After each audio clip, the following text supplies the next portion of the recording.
Dan Anda diselamatkan bukan karena perbuatan amal salehmu. Keselamatan bukan buah dari kekudusanmu. Saya ulang ya. Keselamatan bukan upah dari perbuatan baikmu.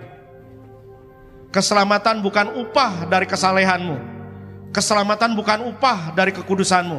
Bukan.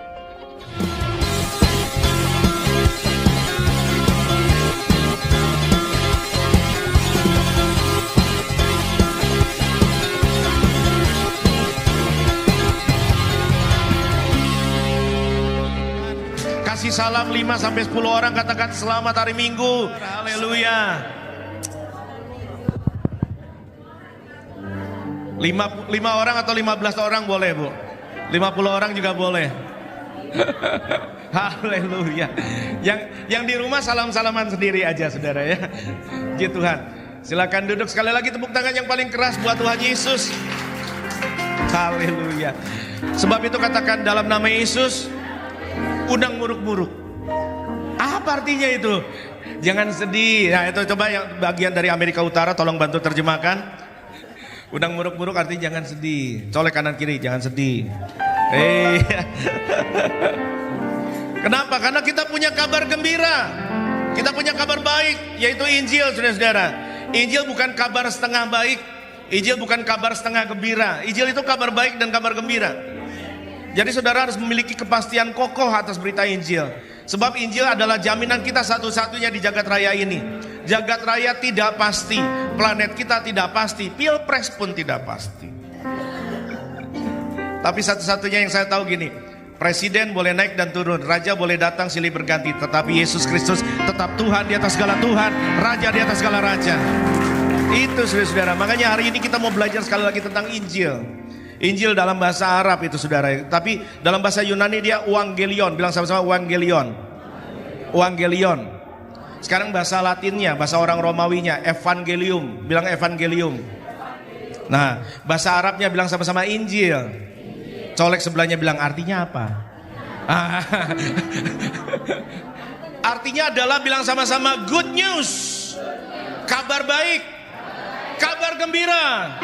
Bilang sama-sama lebih gembira daripada diskon 50%. Ibu-ibu tepuk tangan yang meriah buat Tuhan. Karena ibu-ibu harus lebih gembira sama Injil daripada diskon. Nah, mungkin Anda sering dengar kata gospel. Itu dari bahasa Anglo-Saxon gospel. Kabar baik, kabar gembira. Nah, saya kepengen saudara ngerti bahwa ini adalah kekuatan gereja. Injil adalah kekuatan gereja yang membedakan kita dari agama. Nah, coba buka sama-sama Roma 1 ayat 16, karena kita akan sekali lagi merayakan tubuh Kristus yang terpecah dan darah yang tercurah. Roma 1 ayat 16 bilang begini, 1, 2, ya. Sebab aku mempunyai keyakinan yang kokoh dalam Injil. Karena Injil adalah kekuatan Allah yang menyelamatkan setiap orang yang percaya. Pertama-tama orang Yahudi, tetapi juga orang Yunani. Bilang sama-sama kokoh. Bilang kokoh. Bilang kokoh dalam Injil. Jadi keyakinan kita dalam Injil jangan setengah setuju, setengah tidak setuju. Jangan setengah yakin, setengah tidak yakin. Sebab hari ini banyak orang tidak yakin sama Injil, karena banyak orang salah mengkhotbahkan tentang Injil. Banyak orang berkata gini, kalau kamu masuk surga, kalau kamu mau masuk surga harus percaya Injil. Pernah dengar itu? Benar? Benar? Pernah dengar itu? Tapi kamu harus hidupnya kudus. Kamu harus hidupnya baik. Kamu harus hidupnya benar. Kamu nggak boleh berzina, nggak boleh korupsi, nggak boleh mencuri, nggak boleh berbohong. Baru semoga, mudah-mudahan Injil Yesus Kristus dan kematian Yesus bisa membawamu masuk surga. Ini benar apa salah? Yang bilang salah angkat tangan. Yang bilang benar angkat tangan. Kan namanya belajar. Ini namanya belajar. Gak ada yang salah, gak ada yang benar. Saya yang akan ngasih tahu apa yang benar. Amin. Karena saya yakin dan percaya sebagian besar saudara belum pernah, hampir bahkan tidak pernah menyelesaikan Alkitab baca setahun selesai. Kuhargai kejujuranmu tapi bertobatlah. Dan saya yakin tidak semua saudara lulusan sekolah teologi ya. Betul? Oke.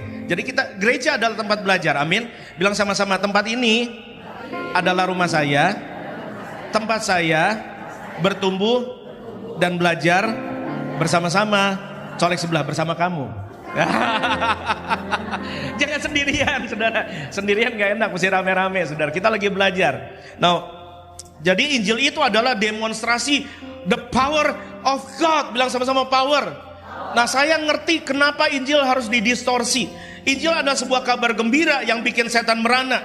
Injil ada demonstrasi kekuatan Allah yang ditunjukkan di Golgota dan kubur yang kosong. Sebab Injil harus didistorsi, kata setan. Harus dikaburkan dan disingkirkan oleh iblis dari mimbar gereja. Kenapa? Supaya, saudara-saudara, supaya banyak orang Kristen tidak tahu apa yang dia punya, yang sudah dibayar lunas oleh Yesus. Sehingga banyak orang Kristen tidak yakin akan keselamatannya. Banyak orang Kristen tidak aman hidupnya karena harus terus-menerus berjuang dalam pertandingan yang tidak bisa dia menangkan. Yes, ladies and gentlemen, we are engaged in spiritual warfare. Kita sedang ada dalam peperangan rohani. Karena berita Injil paling setan benci, maka setan harus rebut, harus rusak, harus distorsi berita Injil dari mimbar. Karena Injil adalah kekuatan Allah. Kalau Injil direbut dari gereja Tuhan tidak kuat. Because the gospel is the power of God. To take away the gospel means to take away the power. So the church will become powerless. Kalau Injil direbut dari mimbar, Injil direbut dari gereja, maka orang Kristen tidak punya kekuatan. Sebab Injil adalah kekuatan Allah. Bilang sama-sama, Injil adalah kekuatan Allah. Coba, kekuatan buat apa? Buat musir setan. Jangan, ada setan dari kesurupan. Pastor Jim mana? Pastor Jim, Pastor Asap mana? Lagi bobo. Atau kalau kami lagi makan sate kambing, please, apalagi sate cunyuk, jangan ganggu. Ini harus dengan segenap hati, akal budi, kekuatan. Karena harus setia dari perkara yang paling kecil sampai potongan babi yang paling besar. Jadi saudara harus confident. Setan betul bukan lawanmu, tetapi roh yang ada di dalammu oleh karena Injil lebih besar dari roh yang ada dalam dunia ini. Kekuatan untuk apa? Untuk menghadapi hidup. Kalau Allah Bapa saja merelakan anak yang tunggal mati buat kita, apalagi yang Anda butuhkan dalam hidup ini. Pasti Tuhan sediakan. Bedakan antara kebutuhan dengan keinginan. Tapi kalau Anda punya kebutuhan, Tuhan pasti sediakan. Apalagi yang Anda takut dalam hidup ini. Injil sudah menjadi pondasi dari segala sesuatu dasar yang kita harapkan, bukti dari segala sesuatu yang tidak kita lihat. Itu berita Injil, saudara-saudara. Sebab itu aku punya keyakinan yang kokoh dalam Injil. Injil adalah kekuatan Allah. Karena Injil saya kuat. Kalau karena iman saya, karena doa puasa saya pasti lemah. Karena manusia itu kadang up, kadang down. Manusia kadang up, kadang down. Oke, saya ini tanya jujur aja. Siapa di sini yang imannya tiap hari mantap, bangun tidur langsung, wah aku menang bersama Yesus Tuhan, angkat tangan.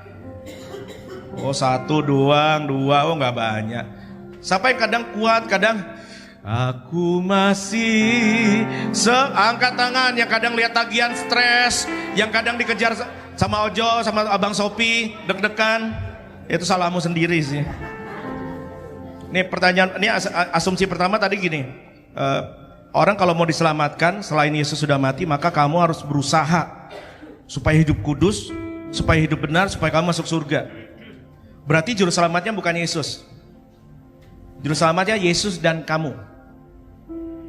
Kayak Batman dan Robin. Batman gak kuat kalau gak ada Robin. Yesus gak kuat kalau gak ada kamu. Benar atau salah?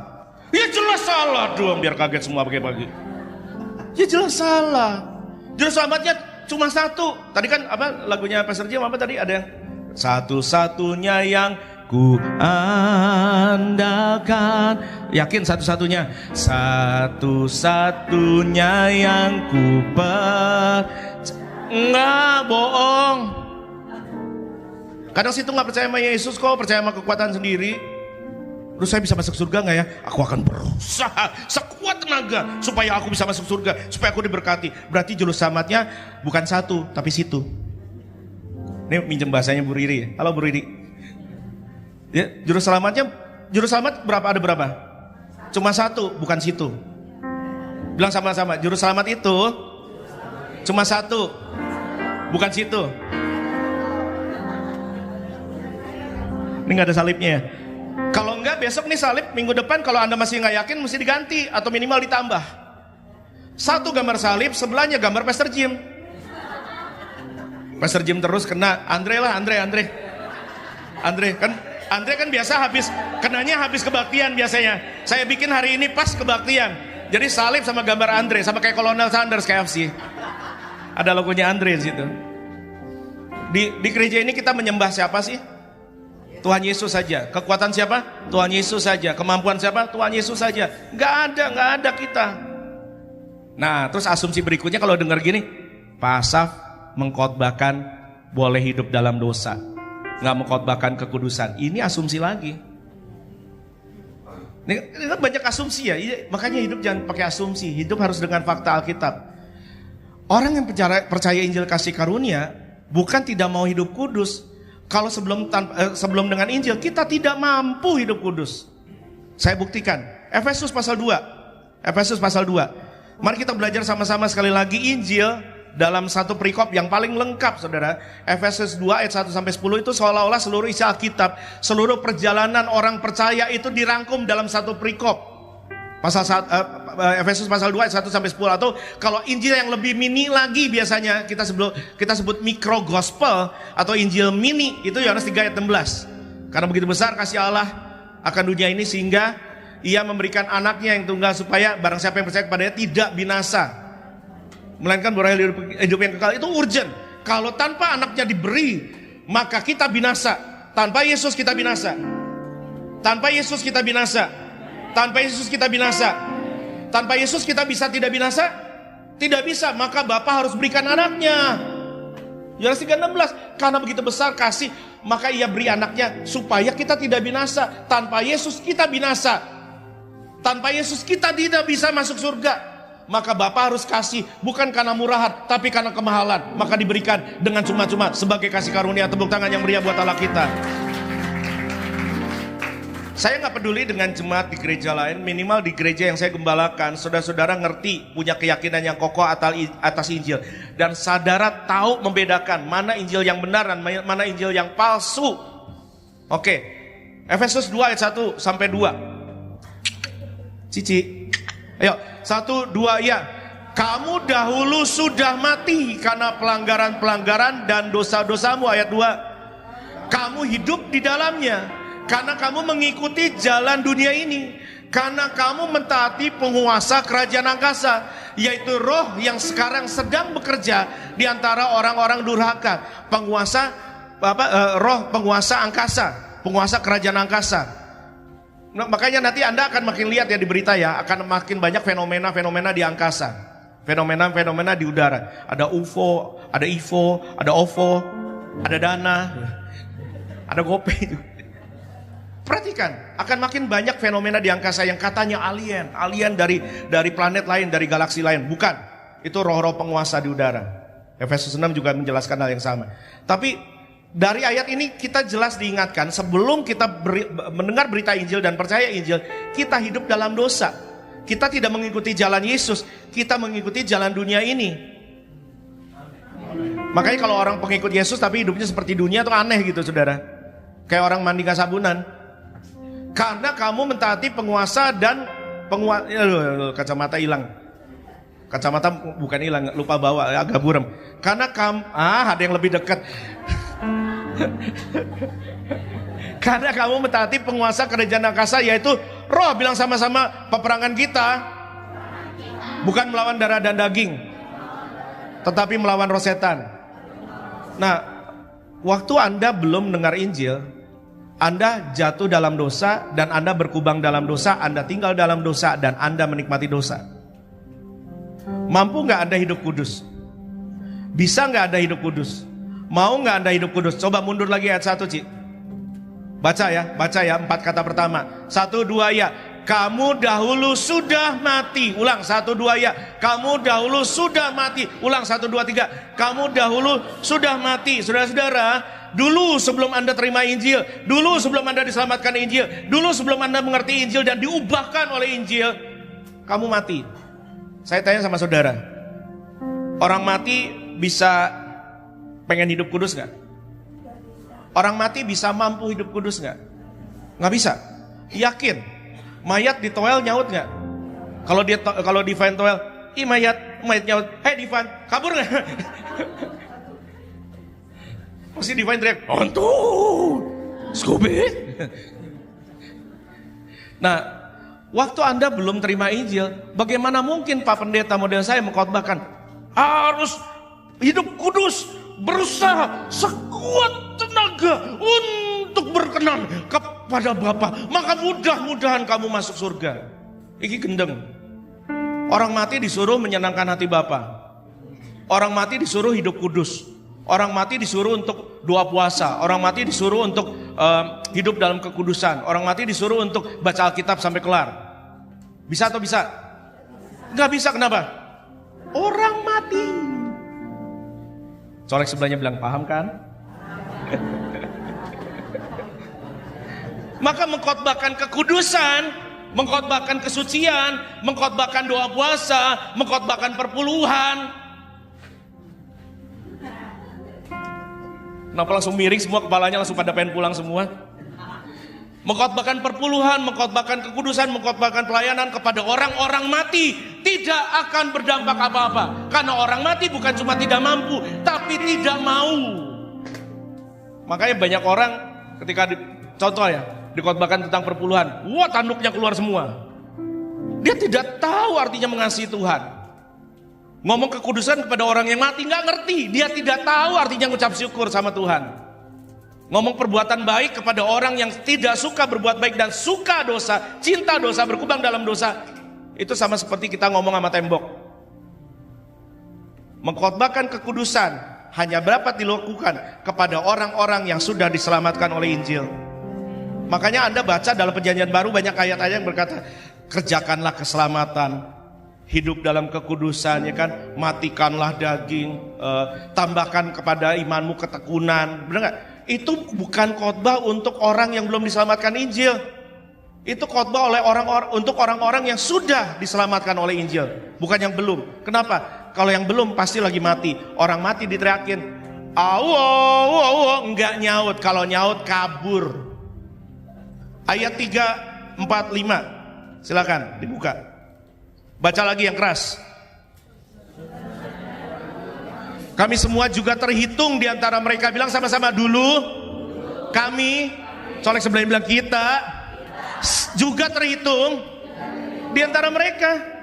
Kita sama-sama orang mati dalam dosa kapan? Kapan?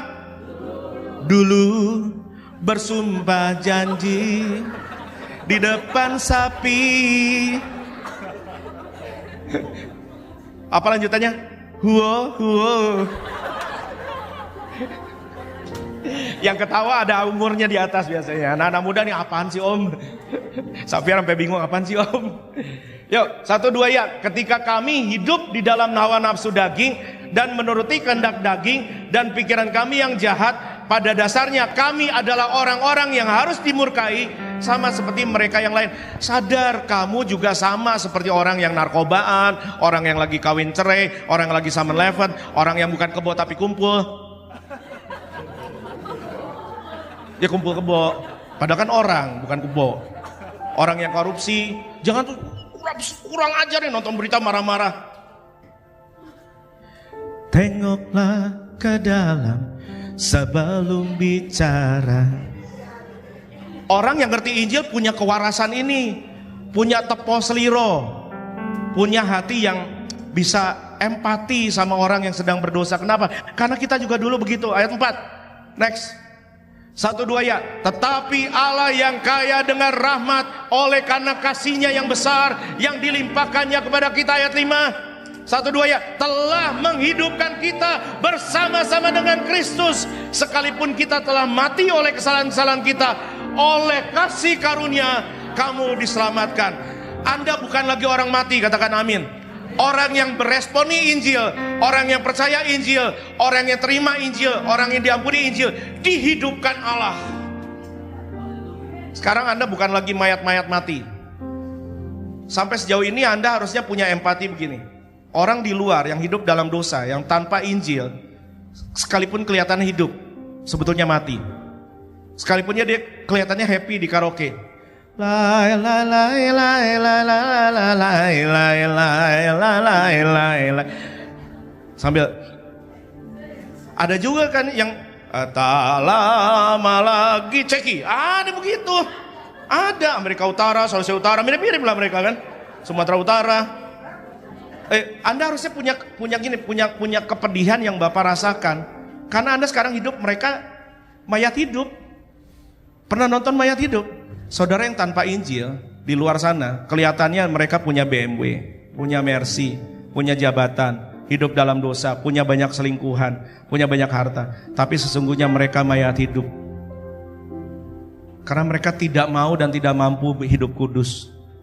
Mereka mayat hidup yang kelihatannya hidup tapi sebetulnya mati. Sampai gini loh, Anda kalau sampai di ayat ini Anda harusnya pas dengar lagu mereka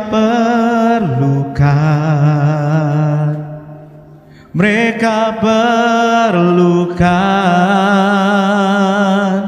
kasih Yesus yang besar sebagai jawaban. Saya dengar lagu itu pertama kali nangis saya. Saya keluar dari kampus tempat saya ditembakin oleh gas air mata pada tahun 98 di tengah kota di Jakarta Barat. Saya melihat orang-orang di luar, tiap hari ku temukan mereka yang terhilang, terus hidup yang tak menentu, arah tujuan. Ini bagian ini paling miris buat saya. Dalam tawa mereka tersimpan duka, namun Tuhan mendengar tangis mereka. Oh, mereka perlukan,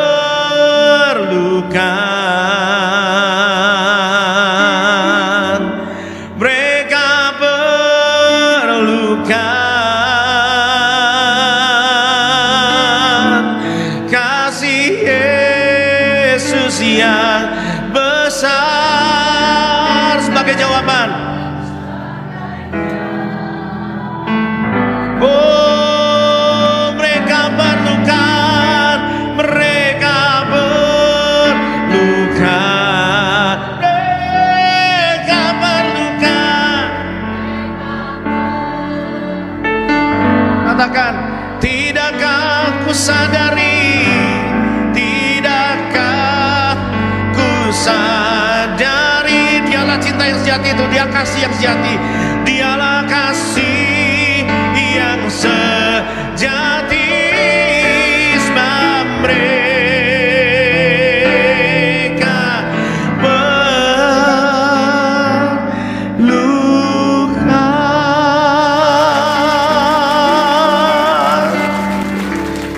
Anda merayakan tubuh yang terpecah, darah yang tercurah hari ini. Kalau Anda ngerti bahwa orang-orang di luar yang kelihatannya senyum di TV, senyum di restoran yang Anda jumpai, di mall yang Anda lihat, mereka tersenyum, dalam tawa mereka tersimpan duka. Mereka gak punya kebahagiaan sejati, mereka gak punya damai sejahtera sejati. Dalam segala kenikmatan dosa sesat yang mereka lakukan, mereka tahu mereka sedang berjalan mendekati api kekal, setiap hari makin dekat dan makin dekat. Maka tangisan ini harus jadi tangisanmu juga, bukan cuma tangisan Rasul Paulus di surat Efesus. Orang-orang yang hidup tanpa Injil sebetulnya mayat hidup. Mereka only exist but not really living. Mereka cuma ada tapi tidak benar-benar hidup. Ingat sama-sama, Anda sekarang sudah hidup karena Injil. Ayat 8. Ayat 8 Ci. 1, 2 ya. Sebab karena kasih karunia kamu diselamatkan oleh iman. Itu bukan hasil usahamu, tetapi pemberian Allah. Ayat 9. Itu bukan hasil pekerjaanmu. Jangan ada orang yang memegahkan diri. Anda dihidupkan oleh berita Injil, kemudian Anda diselamatkan. Anda diselamatkan dari apa sih? Coba silakan jawab, kita interaktif. Berita Injil menyelamatkan Anda dari apa? Coba. Silakan, boleh salah nggak apa-apa. Apa nak? Yang keras, ya kamu baju hitam. Diselamatkan dari apa? Bukan kamu, Iki orang nanya yang cewek di depan. Ya udah, Kaiki bilang maut. Maut itu apa, Ki? Kematian. Kalau maut cuma kematian, maka ketika kita ditanam dalam rumah real estate 2x3 selesai persoalan kita. Maut bukan kematian. Maut adalah kehidupan kekal selama-lamanya. Di api kekal, selamanya terpisah dari Allah. Itu maut. Tapi kita bukan cuma diselamatkan dari neraka. Kita diselamatkan dari apa lagi? Dari dosa, dari ikatan dosa, dari gaya hidup yang berdosa. Anda bukan cuma diselamatkan dari akibat dosa, yaitu neraka, tapi Yesus, Injil menyelamatkan kita dari ikatan dosa. Sehingga dulu Anda suka berzina, Anda suka pornografi, Anda suka berbohong, Anda suka korupsi. Sekarang, kalaupun Anda jatuh ke situ, Anda tidak menyukainya lagi. Waktu Anda ngerokok, kok gue ngerokok lagi sih? Celaka Tuhan, aku mau berhenti merokok. Itu orang yang diselamatkan. Sekarang ada kehidupan, ada kemauan, ada kemampuan. Kalau dulu naik kereta api, fuh. Paham? Paham apa? Paham ayam? Itu paha. Jadi lapar, masih kebaktian. Minum alkohol dulu. Yang kita nonton di TikTok ya, nyanyi lagu rohani. Dalam malam Tuhan. Ampun, kita bertiga nonton geleng-geleng kepala, kita kok bisa ya?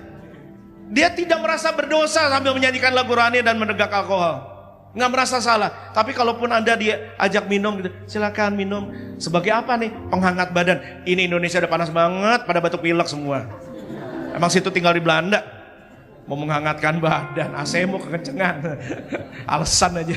Terus minum. Anda minum dikit aja udah ada rasa bersalah. Itu manusia hidup. Ngerti ya saudara ya? Ngerti gak saudara? Dan Anda diselamatkan bukan karena perbuatan amal salehmu.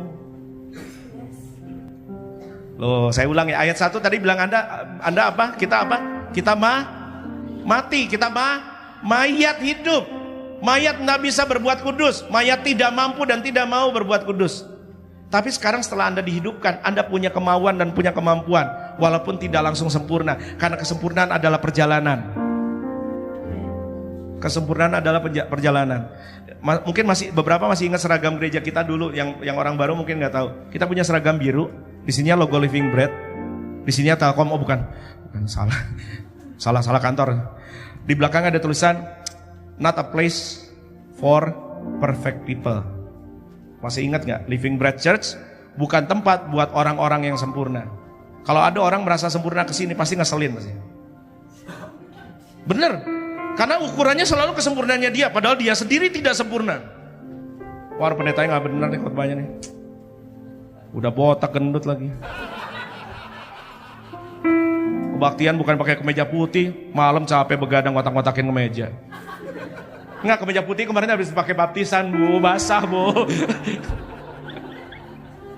Loh, bener nggak? Kalau orang nggak sempurna, kalau ada orang yang merasa sempurna ke gereja ini rese nggak? Ini batuan begini, gondrong begini. Mau jadi siapa, MacGyver? Ini lagi satu gondrong Indonesia basis nih, brewok kayak Ahmad Dhani. Saya ada aja salahnya. Ini kamu kenapa nih pakai baju hitam nih? Pasti nggak mencintai kebenaran, nih nggak mencintai terang. Ada aja kan? Orang merasa sempurna jangan kesini deh. Karena Yesus cari orang berdosa. Kalau Anda merasa sempurna, Anda gak dicari Yesus. Titik.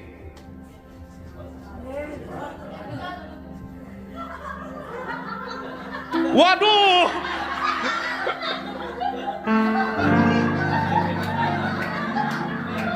Kita kan belum mulai perjamuan kudus, dia udah mulai duluan sepatunya. Sepatunya kayak anggur perjamuan. Tuh, kalau orang yang merasa diri sempurna kayak gini, Anda nih kurang urapan nih kayaknya. Anda main keyboard nggak ada urapannya nih. Kamu nggak tahu saya ya? Oh, saya nih diurapi Tuhan, saya dipakai Tuhan nih. Saya bahasa roh 24 jam sehari, kadang 25 jam sehari. Lebih gede dari jam dia. Ngerti ya? Orang yang diselamatkan Injil di sini yang ngumpul orang-orang yang rendah hati. Karena sadar kita mulainya dari mayat hidup. Dan semua sedang berobat jalan. Yang udah sempurna angkat tangan. Puji Tuhan, waras semua sekarang. Yang sedang disempurnakan Tuhan, angkat tangan. Tepuk tangan yang meriah buat kasih Tuhan. Kamu diselamatkan oleh kasih karunia. Itu bukan hasil usahamu. Jangan ada orang yang menyombongkan diri. Ingat khotbah saya 2-3 minggu lalu, anak sulung dan anak bungsu. Anak bungsu kan kita. Bilang sama-sama kita. Colek sebelahnya kita. Kenapa? Anak bungsu itu kurang ajar sama bapaknya. Dia anak put how. You know put how? Ini aduh pokoknya buat cengli dah nih anak nih. Ini anak kurang ajar, bapak masih hidup udah minta warisan. Udah gitu warisannya bukannya dipakai untuk investasi, beli kripto kayak apa kayak, beli sepatu ungu dia. Bukan. Aduh. Doain supaya jangan kepahitan dia. Nih my brother nih asik banget nih pokoknya nih. Pokoknya kalau ada pelayanan dia nih asik banget ya. Abis kebaktian ibu-ibu siap ya pokoknya.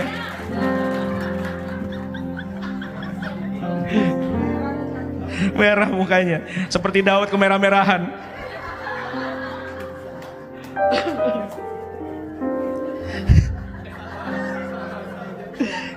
Enak ya kalau di tempat yang ada Tuhan Yesusnya ada sukacita ya, amin ya. Tepuk tangan yang meriah buat Tuhan. Anda diselamatkan oleh kasih karunia. Kasih karunia itu dikasih karena karunia. Dikasih bukan karena Anda bayar. Dikasih bukan karena Anda bayar. Dikasih karena karunia. Kenapa dikasih karena karunia? Karena Anda tidak bisa bayar. Siapa yang mau bayar harga supaya masuk surga? Setiap dosa harus berbuahkan api kekal. Siapa yang berani bayar? Nggak ada yang sanggup bayar. Makanya karena tidak terbayarkan, Yesus harus bayarkan dengan harga yang tidak sanggup kita bayar. Terpujilah Tuhan Yesus buat pengorbanan yang akan kita rayakan hari ini. Dan bahkan kalau Anda mau jujur, dalam ayat 9 tadi, dalam ayat 8 saya pakai versi firman Allah yang hidup, ada nggak ya? Nggak ada, oh nggak ada. Ya udah pakai yang TB aja nggak apa-apa. Sebab karena kasih karunia kamu diselamatkan oleh iman, bukan hasil usahamu tapi pemberian Allah. Apa yang Allah beri buat kita di sini? 1, kasih karunia. 2, iman. Karena iman gue nih, gue diselamatkan nih. Karena iman gue nih, jalan yang tadi tertutup terbuka berlimpah-limpah. Karena saya punya iman besar. Aku punya iman yang besar. Bahkan iman kita pun bukan milik kita kok. Mau sombong apa kita?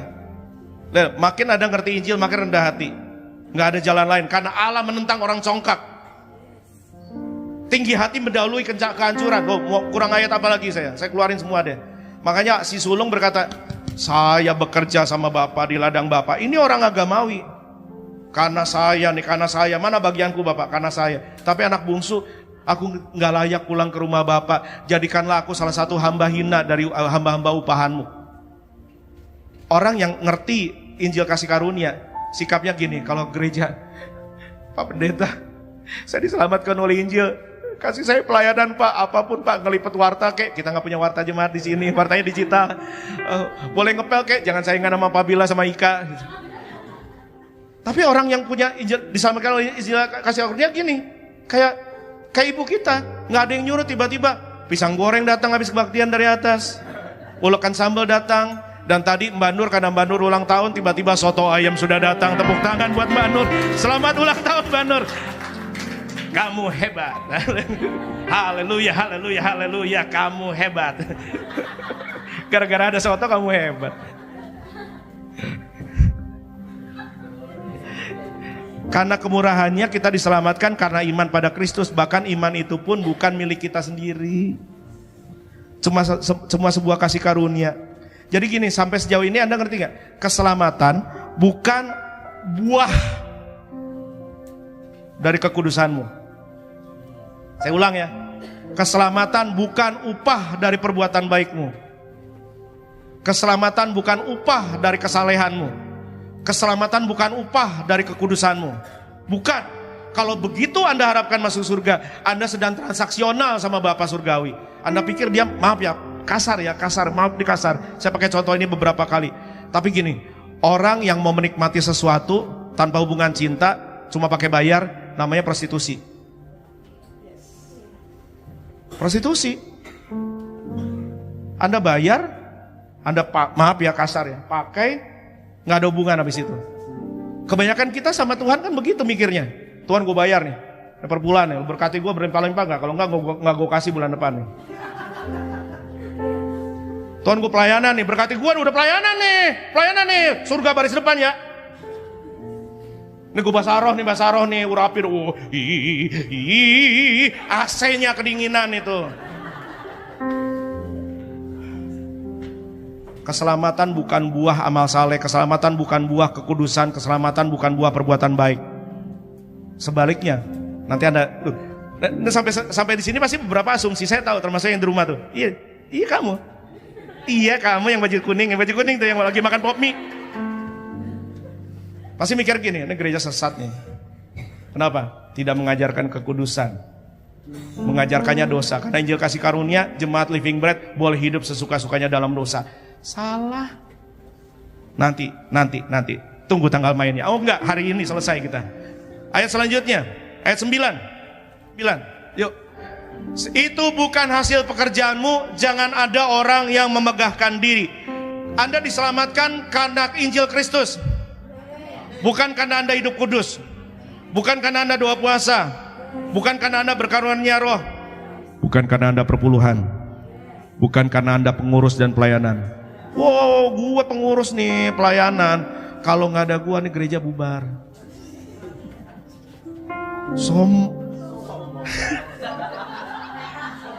Pernah dengar Mandra 7 ayat 20? Sombong amat. Bukan karena hasil usaha kita. Saya akan buktikan ya, saya buktikan poin kita. Orang yang diselamatkan oleh Injil pasti hatinya rendah hati, tidak jumawa, dan punya belas kasihan sama orang. Nggak percaya? Sekarang saya tanya, orang Farisi sama Anda, kudusan mana hidupnya? Farisi, dia puasa seminggu minimal 2 hari loh. Anda puasa 20 tahun aja belum tentu sekali. Berapa tahun jadi orang Kristen? 35 tahun, udah pernah puasa. Hah, apaan tuh? Apaan? Kudusan mana Anda sama orang Farisi? Orang Farisi nggak pernah luput perpuluhan, nggak pernah. Persembahan sulung perpuluhan nggak pernah. Hukum Taurat hafal, Tanakh hafal, Talmud hafal, hari-hari raya selalu disunat udah pada hari ke-8. Anda disunat hari keberapa? Hari Mukti. Oke, sekarang saya tanya, orang Farisi ditolak Tuhan nggak? Sekarang saya tanya lagi, Paulus Farisi bukan? Jelas dos? Di atasnya jelas dong. Sambiar ketawa malu-malu, Sambiar ketawa aja Sambiar. Paulus orang Farisi. Paulus pintar Alkitab nggak? Doa puasa nggak? Beramal saleh nggak? Bukan cuma saleh, dia amal. Temen saleh. Tapi tahu nggak Paulus bilang apa tentang dirinya? Dari semua orang berdosa, aku paling berdosa. Aku manusia celaka. Siapa yang dapat menyelamatkan aku dari neraka, dari manusia celaka ini? Syukur kepada Allah oleh Injil. Anda lebih hebat dari Paulus? Awas ya, ada yang merasa, oh enggak, harus berbuat kudus Pak, supaya masuk surga. Selamat, Anda lebih hebat dari Paulus. Adik saya Victor ngomong gini, Kak, kalau saya doa dengar kata Yesus, Yesus langsung gemetar, kaki mau sujud. Kenapa? Karena sepaham itu setiap orang yang sadar dirinya diselamatkan oleh Injil kasih karunia. Nggak ada kemampuan kita untuk menyombongkan diri. Nggak ada. Saya buktikan. Tahan di Efesus 2, silakan buka dengan cepat Roma 3 ayat 19-20. Roma 3 ayat 19 dan 20. Roma 3 ayat 19. Oh, hebat sekali, Cici sudah menyiapkannya untuk kita. Tepuk tangan yang meriah buat Cici. Cici Alin maksudnya, Cici Alin. bukan Cici Chelsea, Cici Alin. Ayo, kita baca 1-2 ya. Tetapi kita tahu bahwa segala sesuatu yang tercantum dalam kitab Taurat tujukan kepada mereka yang hidup di bawah hukum Taurat, supaya tersumbat setiap mulut. Sekali lagi, supaya tersumbat setiap mulut, dan seluruh dunia jatuh ke dalam hukuman Allah. Ayat berikutnya, sebab tidak ada seorang pun yang dapat dibenarkan di hadapan Allah oleh karena melakukan hukum Taurat, karena justru oleh hukum Taurat orang mengenal dosa. Alkitab ada, hukum Taurat ada, Taurat Musa ada, perjanjian lama ada. Supaya Anda ngerti, Anda tidak sempurna.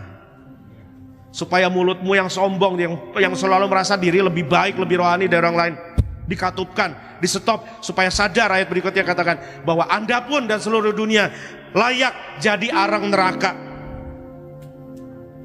Justru karena hukum Taurat kita tahu dosa. Dan dalam bagian lain Alkitab, karena kita tahu dosa, kita terpikat olehnya. Oleh hukum Taurat kita ngerti kita melanggar kekudusan Allah dan kita butuh Injil. Sampai sejauh ini masih mau menyombongkan diri? Yesaya 64 ayat 6, saya buktikan lagi. Buat saudara yang masih merasa saya diurapi karena saya 2 puasa. Saya akan masuk surga karena saya hidup kudus, saya hidup suci. Nggak apa-apa, biarin aja yang asumsi, wah Pak Asap mengkhotbahkan dosa nih, bukan mengkhotbahkan kekudusan. Tunggu, ntar nyampe. Yesaya 64 ayat 6, 1, 2 ya. Demikianlah kami sekalian seperti seorang najis. Segala kesalahan kami seperti kain kotor. Kami sekalian menjadi layu seperti daun. Dan kami lenyap oleh kejahatan kami, seperti daun dilenyapkan oleh angin.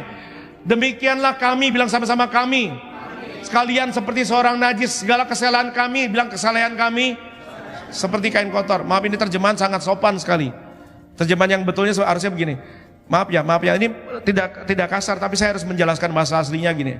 Semua amal salehmu, semua doa puasamu, semua persembahanmu, semua pelayananmu, semua doa-doamu, semua kekudusanmu, semua kerohanianmu itu seperti kain pembalut wanita. Busuk. Masih mau mengandalkan amal saleh kita? Ingat, tanpa Injil Anda mayat, Anda transaksional. Dan tanpa Injil, orang tidak pernah betul-betul berbuat baik pada Allah. Kenapa? Perbuatan baik dan amalnya ada udang di balik batu. Ulang ya. Tanpa Injil, bilang sama-sama tanpa Injil, semua perbuatan baik saya, semua kekudusan saya, semua pelayanan saya hanyalah sogokan. Benar gak? Sogok apa? Sogok siapa, maaf? Sogok surga, sogok Tuhan. Supaya apa? Nggak masuk neraka. 1. Supaya apa lagi? Supaya banyak cuan. Supaya punya usaha, punya kangtau, punya dah. Supaya kalau sakit apa? Sembuh. Transaksional lagi kan? Apalagi? Supaya aku tidak jomblo. Supaya aku dapat jodoh, diberkati dengan jodoh pasangan hidup dan iPhone 15 yang mau keluar. Saya tanya, itu kekudusan, sogokan, atau ucapan syukur? Sogokan. Kalau Anda lakukannya karena atau supaya, itu berarti sogokan. Tapi kalau Anda melakukan perbuatan kudus sebagai ucapan syukur, itu karena Injil kasih karunia. Terkutuklah orang yang mengandalkan kesalehannya, sebab kesalehan kita seperti kain kotor. Habakuk 2 ayat 4. Terus, cuci otak terus. Habakuk 2 ayat 4. Habakuk 2 ayat 4. Cepat. Sudah dapat 1, 2 ya. Sesungguhnya orang yang membusungkan dada tidak lurus hatinya, tetapi orang yang benar itu akan hidup oleh percayanya. Percayanya kita sebut apa seringkali? Iman. Orang benar hidup oleh iman. The just shall live by faith. By faith. By faith. Hanya oleh iman. Iman pada Allah, bukan pada kita, bukan pada kemampuan kita, bukan pada kesalehan kita, bukan pada kepintaran kita. By faith to God. By faith on God, Iman kepada Allah, sola fide, only by faith. Maka kita beroleh kasih karunia, sola gracia, only by grace, hanya oleh kasih karunia. Orang kalau nggak belajar Alkitab benar, khotbahnya pasti ngaco. Yang dikhotbahkan agama lagi. Maaf, yang dikhotbahkan bukan Injil, agama. Yang dikhotbahkan agama, dan ini yang ditentang Tuhan. Karena mengkhotbahkan agama, mengkhotbahkan perbuatan baik bukan Injil adalah penghinaan terhadap anak Allah yang sudah menderita dan hancur lulu buat kita. Waktu Anda pegang roti dan anggur nanti ngerti, seseorang sudah bayar harga yang mahal untuk Anda. Segala kesalahan kami seperti kain kotor. Habakuk 2, orang yang membusungkan dada. Nih, saya hebat, saya dipilih Tuhan. Kalau Tuhan tidak pilih saya jadi pendeta, jadi gembala, maka seluruh manusia di planet bumi ini akan binasa. Pernah dengar statement gitu nggak? Pernah lah. Saya nggak mau sebut nama aja. Saya ini dipilih Tuhan untuk bikin gereja kelas Ruang Maha Kudus. Jadi di luar gerejanya bukan gereja Ruang Maha Kudus, dan di luar pengebalaan dia bukan jemaat kelas Ruang Maha Kudus, semua jemaat kelas kambing. Saya sedih loh dengar yang gini-gini. Please dong, saudaraku, Anda ngerti gak keresahan saya? Anda sama pendeta yang lagi khotbah sama, kita ini orang berdosa yang diselamatkan oleh Injil kasih karunia. Titik. Ngerti ya? Kita bahagia kan jadi orang Kristen ya. Anda lihat bedanya saya sama Anda apa? Kostumnya selain jas. Sama kan? Manusia kan? Masih makan soto Betawi pakai tetelan kan? Sama casio garing madu dong, jangan lupa. Coba kalau kita ibadah tuh saya pakai jubah-jubah.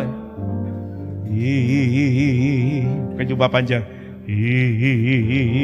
Pakai selendang-selendang, pakai hiasan-hiasan. Yang terjadi apa? Ada pembedaan kelas nggak? Saya rohaniwan, Anda duniawiawian.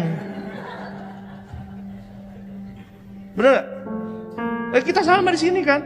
Habis ini juga sama-sama makan, minum kopi sama soto ayam dari Mbak Nur. Maka hasilnya, nah saya tutup buat saudara-saudara di rumah yang masih asumsi bahwa saya mengkhotbahkan dosa dan mengglorifikasi dosa.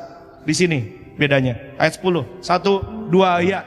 Karena kita ini buatan Allah, diciptakan dalam Kristus Yesus untuk melakukan pekerjaan baik yang dipersiapkan Allah sebelumnya.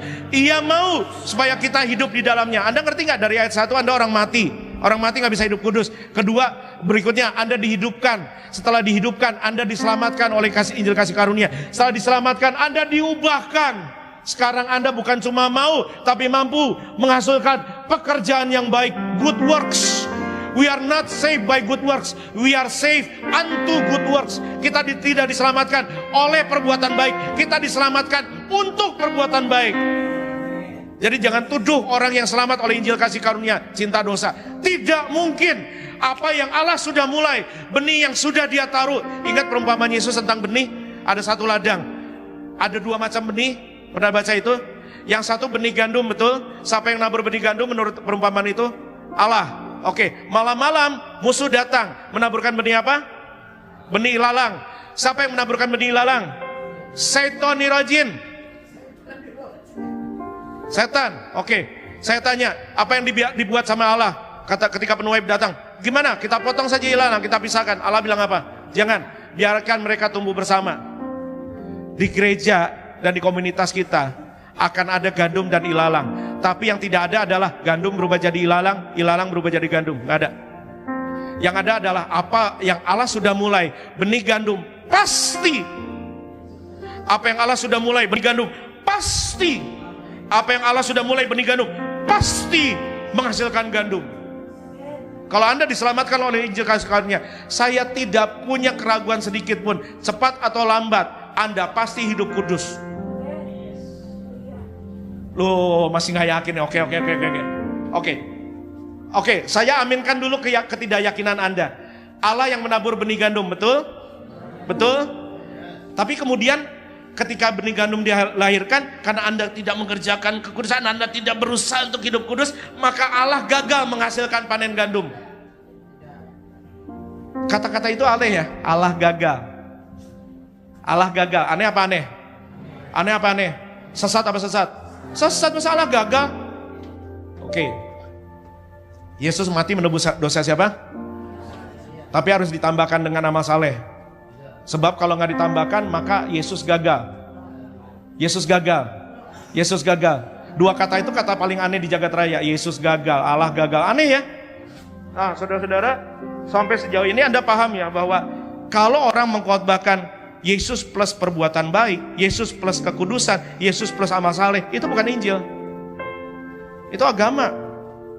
Makanya Tuhan Yesus juga kasih perumpamaan, tidak ada orang menuangkan anggur yang baru ke dalam kantuk kalit yang tua. Anda tidak bisa menuangkan Injil perjanjian baru ke dalam paradigma berpikir agama perjanjian lama. Nggak bisa, bocor pasti. Ngerti ya saudara ya, betapa bahagia kita jadi umat perjanjian baru. Paham nggak? Anda tidak diselamatkan oleh perbuatan baik Anda diselamatkan kepada perbuatan baik. maka perbuatan baikmu bukan sogokan, tapi ucapan syukur. Kalau Anda hidup kudus, itu karena ucapan syukur. Kalau Anda doa puasa, itu karena ucapan syukur. Kalau Anda pelayanan, karena ucapan syukur. Kalau Anda kasih perpuluhan, karena ucapan syukur. Bukan transaksional. Makanya orang yang punya ucapan syukur nggak usah suruh perpuluhan, nggak usah dikhotbahin. 10 tahun gereja kita berdiri, berapa sering Anda dengar saya khotbah perpuluhan?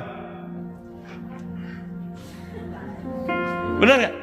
Tapi salah, saya harus ngajar. Tapi ini tidak bisa diajar kepada orang yang gak cinta Tuhan. Kalau orang cinta mamon diajarin gini, tanduk mamonnya keluar. Orang disuruh paksa-paksa pelayanan, gak bisa. Saudara, siapa yang belum pelayanan di sini? Jemaat Living Prayer belum pelayanan? Minggu depan tolong daftar pelayanan. Kalau gak pelayanan, kita salibkan Anda hari ini. Gak bisa kan? Gak bisa kan? Tapi orang yang punya ucapan syukur, Pak Gembala tolong Pak, saya dijadwal Pak, jadwal bulanan Pak, ngepel gereja Pak. Benar gak? Saya waktu muda nih, sama teman-teman saya pemuda, nggak ada orang di gereja, kita datang siang-siang, bersihin gereja. Teman saya pemain bass, bersihin drum. Tahu, masih ingat Pak Yohanes ya, yang narik kabel sini itu sahabat saya, seorang full timer mega church di sini narik kabel, saking cinta Tuhan, nggak ada yang nyuruh kan? Bro, basis bro, tengah minggu datang, simbal orang dibersihin.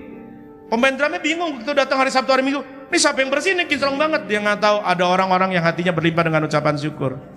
Nggak transaksional.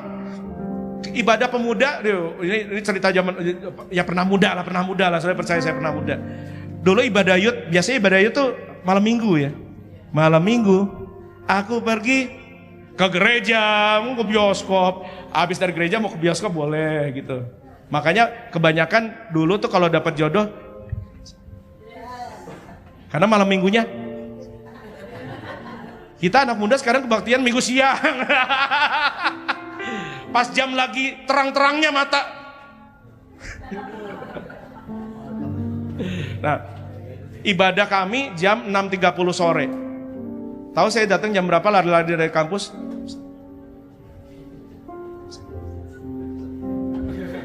Yang begini bukan saya, banyak. Jam 1 ngapain?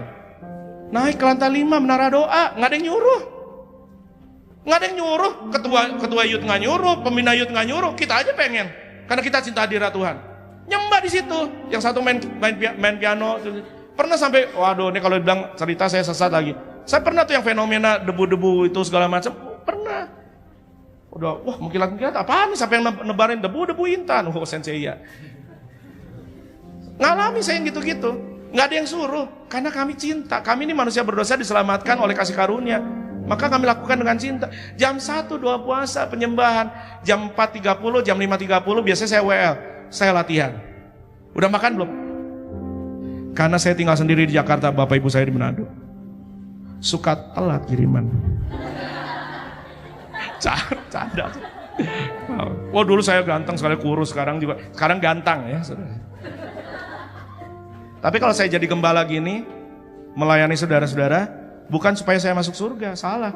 Surga sudah dibayar oleh seseorang yang cinta mati dan mati karena cintanya buat kita semua. Tepuk tangan yang meriah.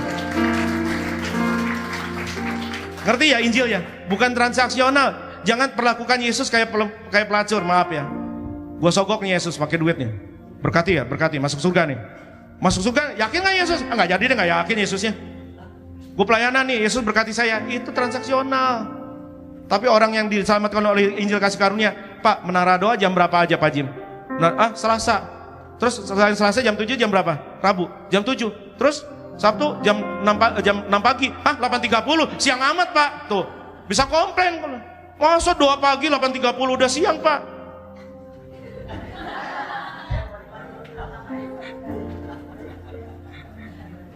Kamis nggak ada Pak, Kamis Pak.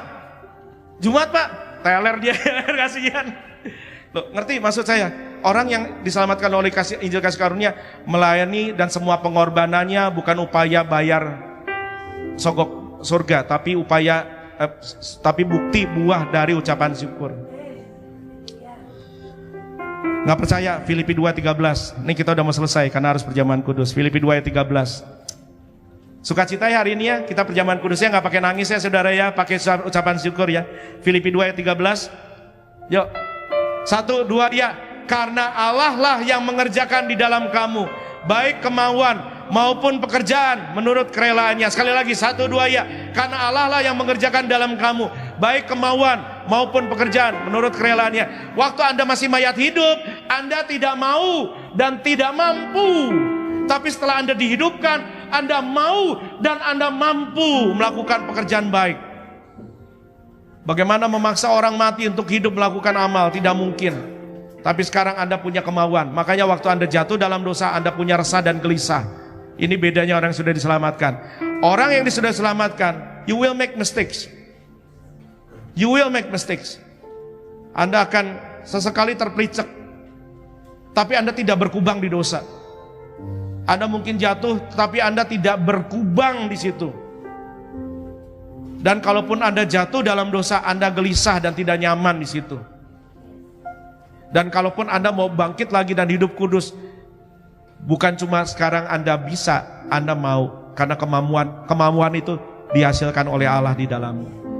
Siapa yang kepengen hidupnya naik lebih tinggi sama Tuhan, hidup lebih kudus, hidup lebih banyak bahasa roh, lebih banyak doa, lebih banyak pujian, penyembahan dan pengorbanan dan pelayanan? Angkat tangan tinggi. Siapa yang mau hidup lebih kudus, lebih tahir, lebih benar di hadapan Allah? Turunkan tanganmu. Siapa yang memampukan? Siapa yang memampukan? Siapa yang memampukan? God Himself. Allah yang memampukan Anda. This is the power of the gospel. Inilah kuasa daripada Injil. Injil dirusak, direbut dari mimbar yang dikhotbahkan agama. Sekarang terjadi kebingungan. Kenapa? Setan lagi kerja di mimbar gereja. Saya ngomong serius nih saudara. Ini Tuhan Yesus udah mau datang nih. Setan sedang kerja double porsi. Bukan membuat cuma Anda sakit, Anda bangkrut, rumah tangga pecah. Enggak. Setan lagi kerja double porsi untuk merusak berita Injil. Bukan dari luar gereja, dari mimbar gereja. Nggak percaya, browsing lah medsos. Orang nggak jelas lagi Injil itu apa. Disangkanya Injil adalah perbuatan baik. Enggak, Allah lah yang mengerjakan dalam kamu. Ini yang saya titip terakhir sebelum kita masuk perjamuan kudus. Roma 3 ayat 27-28. Ini pesan saya terakhir hari ini. Roma 3 ayat 27-28. Stop sombong rohani. Stop sombong rohani. Stop sombong rohani. 1, 2, ya.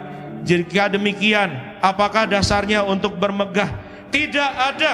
Berdasarkan apa? Berdasarkan perbuatan? Tidak. Melainkan berdasarkan iman.